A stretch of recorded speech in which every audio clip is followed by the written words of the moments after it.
National Chairman of the ruling All Progressives Congress APC, Dr. Abdullahi Ganduje, has said his former boss and presidential candidate of New Nigeria People's Party (NNPP), Rabiu Musa Kwankwaso, would remain a serial loser in presidential contests because he is always driven by personal ambition.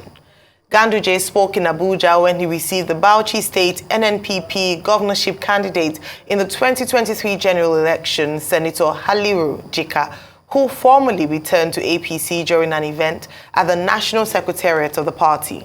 In a symbolic act to mark the political shift, Ganduje, while receiving Jika and his group into APC, removed the characteristic red cap of the Kwankwaso group and replaced it with President Bola Tinubu's signature cap bearing the unbroken chain insignia.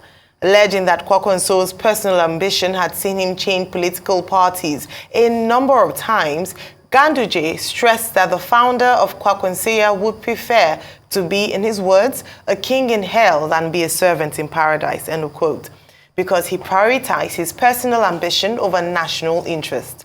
The APC national chairman said when he learned Jika was coming to see him at his residence to discuss the way forward, he knew he was about to meet a formidable politician and a household name in Bauchi State.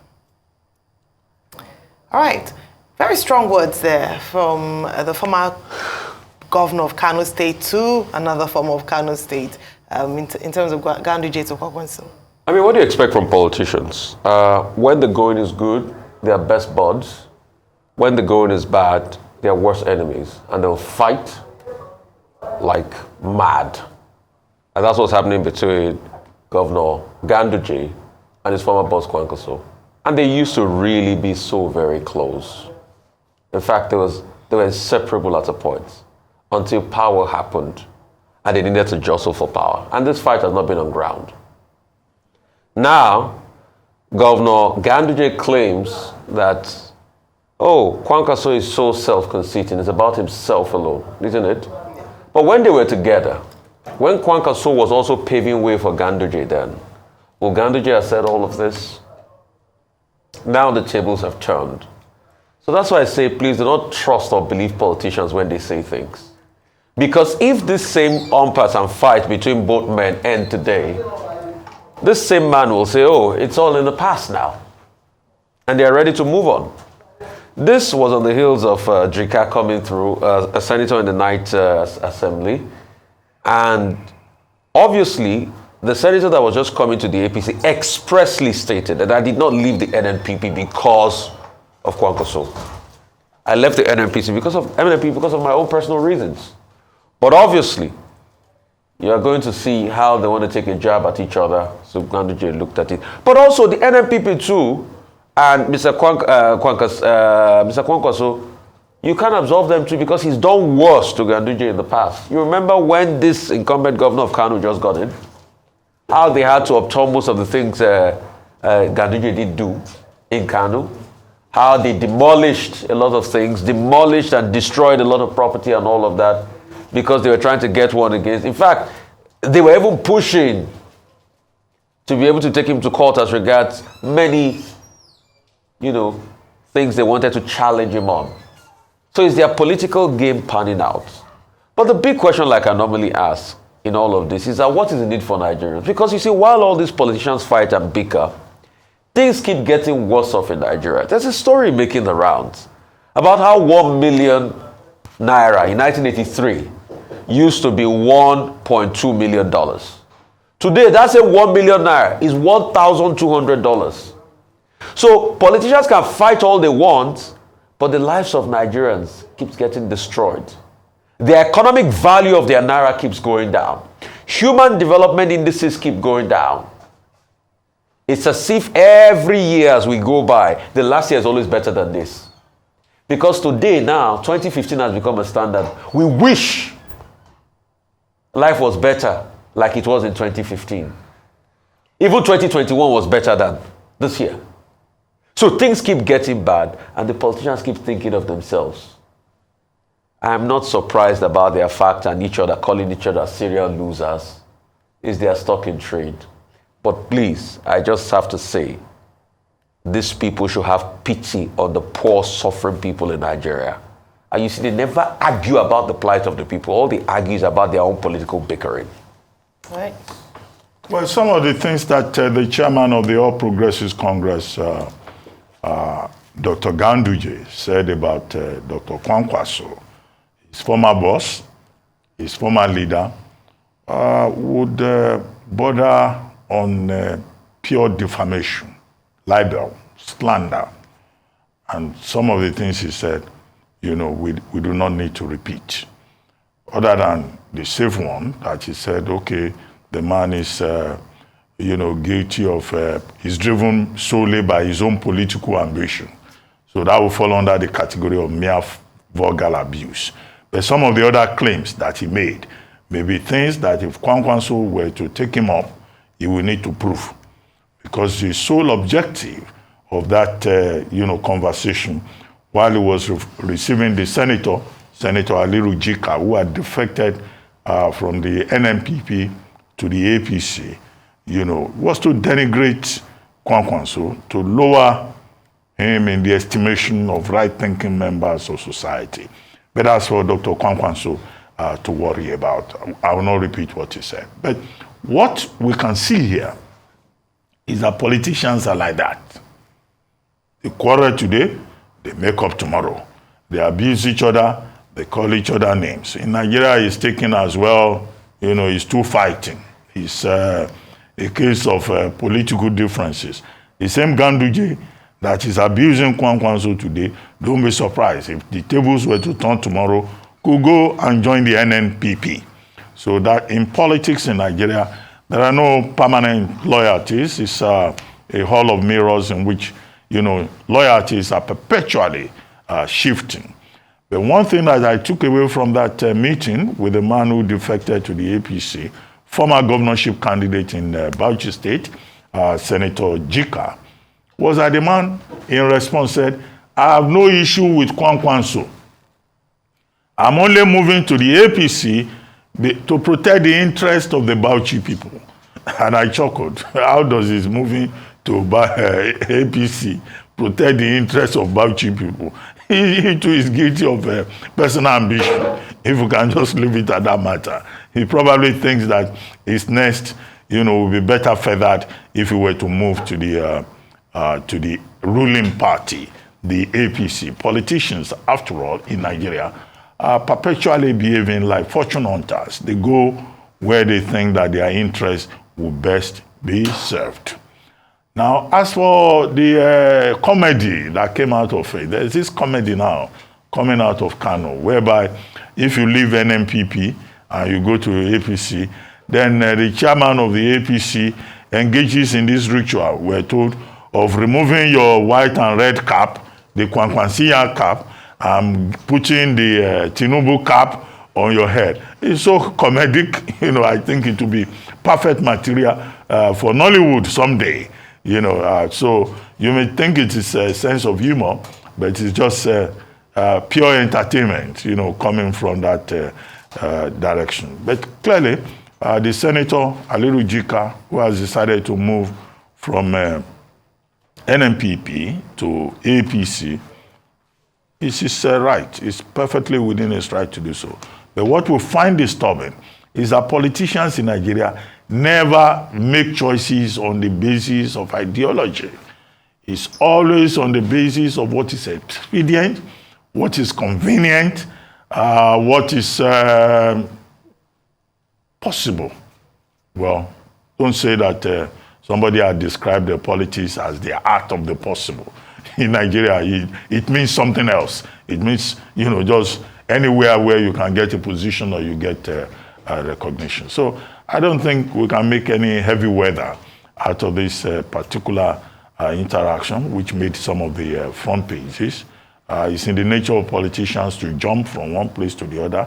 This same Senator Jika, tomorrow he may jump back to NNPP, or he may jump to PDP, depending on where the wind goes. And that is part of the bane of politics, in Nigeria. The fact that we do not have politicians who can stay consistently, on the basis of ideology. They cite examples that, even in the UK, even in the US, sometimes, politicians change, but not the way they do it in Nigeria here. It's a different ball game that we face here. And the APC chairman, Dr. Ganduje, should be advised to be less triumphal, because his triumphalism, has become almost a regular fare within the political scene. And now that he has added comedy to it, changing of caps and, brandishing President Tinubu's broken chain insignia cap, that's comedy. The chairman of the APC should pay more attention to serious things. All right. As has been said, Senator Haliru Jika was going back to the APC because initially, before the gubernatorial elections in Bauchi State, he had been in APC, but having failed to secure the ticket of the governorship to be governor, he then cross-carpeted to the NNPP. Now, he lost in the elections, and so he has gone back to the APC. Recall that shortly after the elections in April, there was a group in the APC who had made a public appeal for him to return to the APC, saying that he was needed and, he should reconsider his position. And so perhaps maybe in consideration of these calls or what he's called a matter of serving the good people of Bauchi State, he's decided to go back to the APC. It's quite ironic that the chairman of the APC who received him, Dr. Ganduje, had said that one of the reasons why Dr. Kwankwaso had failed to win elections was because he was in pursuit of selfish interests as opposed to being in pursuit of national interest. And then you wonder that you cannot miss the irony of that we have the man before him, Dr. Jika, who had cross-carpeted because he didn't get a ticket coming back, and you're talking about national interest.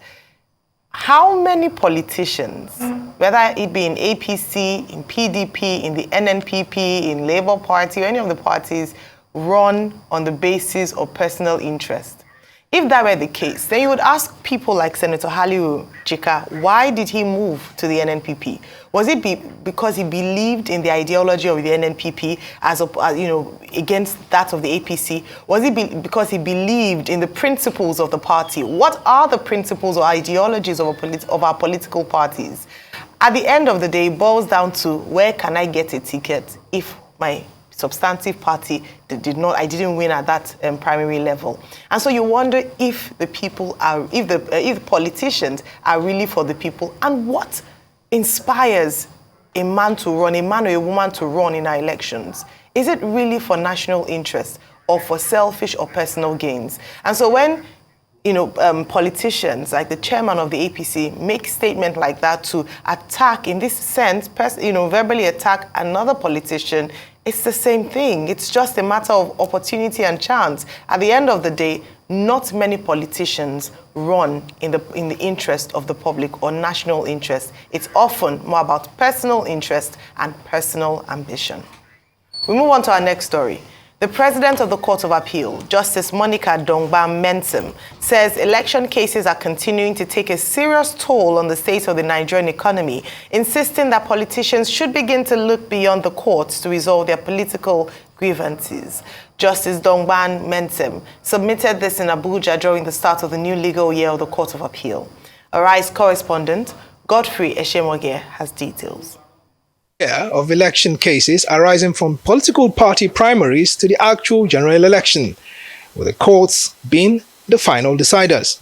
The Court of Appeal, which is now kicking off the new legal year 2023/2024, was by far the busiest of the courts with bigger political cases, particularly the presidential election petitions. With that episode now past, a new chapter is beginning, with a new legal calendar unfolding. But the president of the Court of Appeal says the justice system has become short-staffed due to the large numbers of judges attending to political cases at the expense of other important court cases. It is a matter of concern that a large number of judges of the trial court have been engaged for 6 months in the exclusive management of electoral cases. The implication is that commercial matters are tied down and other matters are tied down in our courts. Industrial disputes and land matters which, when determined in good time, could create jobs and release cash flow into the economy, are tied down in court registries. The Court of Appeal president is urging politicians to admit defeat during elections to prevent the needless pressure on courts during such times. Politicians should, in the interest of our national economic development, imbibe the spirit of good sportsmanship. They should please pay more attention to internal democracy and exercise the spirit of loyalty to a cause which necessarily entail letting go in the interest of discipline and internal harmony, like we have here in the Court of Appeal. Harmony. All elections need not end up in court. The appeal court's new legal year was attended by dignitaries, and many of them faulted the needless attacks on the courts and judges, stressing how crucial a role the judiciary plays in preserving the country's democracy. I feel very sorry that we are reckless in our condemnation of our judges and justices who sacrifice everything. A moment ago, I sympathized with you, and that is all I can do about the passing onto the other side of Justice Mweze and Justice Agbo. In no time at all, we shall forget them. It is scandalous, if not criminal, to maintain a judiciary in a country where the Chief Justice of the Federation receives less than 500,000 naira. That has been the consistent and deliberate effort of the executive to pauperize the courts. It is my firm position that for the sake of unhindered administration of justice, vacancies at any level of our judiciary should not be allowed to linger for too long because of the negative impact such vacancies may occasion. The president of the Court of Appeal, Justice Monica Dongban Mensem, during the session disclosed that the court delivered a total of 7,295 judgments and gave rulings on 3,665 motions in the 2022-2023 legal year alone. The court now looks ahead to another new year with a massive workload to grapple with. Godfrey Eshemoge, Arise News. Thank you very much for that report, Godfrey. I know just a few things to say about that statement. All right, real quickly. Yes, the President of the Court of Appeal has spoken well. Our elections should not go up to the judiciary for decision every time. With that, we are practicing a sort of like judiciocracy, not democracy. But we must go back, if we want to have elections that are sane, to the waste reports and take most of the recommendations there, and also caution our politicians to do well, and also call our election authorities, INEC, to account for our elections. All right. Well, over 1,209 petitions arising from the 2023 general elections alone. And over 300 judges have been deployed from the level of the Presidential Election Petition Tribunal down to houses of assembly. For the Senate, where you have just 103 members alone, you have over 417 petitions. You know, for House of Reps, you have, for Senate, you have 147. For House of Reps, you have 417. Presidential election petitions, 5. Total number over 1,000. What that means is that our elections, unfortunately, are no longer being determined at the polling booths. They are now being determined mostly at the tribunals and the courts. That's unfortunate, because democracy is supposed to be, an expression of the will of the people. Even if you say that going to court, going to the tribunal is the last stage of the process. Number two, yes, the president of the Court of Appeal is right, because what suffers at the end of the day is justice. Many other cases, commercial cases, land cases, have been suspended. So justice delayed is justice denied. And you have many of these judges who have been tied down for about 6 months, busy with election petitions. And even pre-election matters are already going before the courts, coming from Kogi, Bayelsa, and Imo, 3 states that have off-cycle elections. So this is not good enough. We need to strengthen the institutions. by strengthening the institutions, by firming up the electoral framework and addressing the loopholes that have been addressed, maybe in the future we will have a better framework. And then third, the politicians themselves, as Justice Dongma Mensem pointed out, need to behave themselves, conduct themselves with the spirit of sportsmanship, because many of these petitions are frivolous. Lawyers are also guilty. Lawyers will see precedents, determined cases and all that. They will still tell their clients, we can go to court. Sometimes you wonder whether these people ever studied adjectival law, but they want to go to court to collect money. So this is the whole problem, and rules of conduct may have to also be reviewed. And the NBA, NJC, we need to come down heavily on lawyers who go to court to fight frivolous, vexatious, cases, wasting the time of the court and desecrating the temple of justice. Absolutely.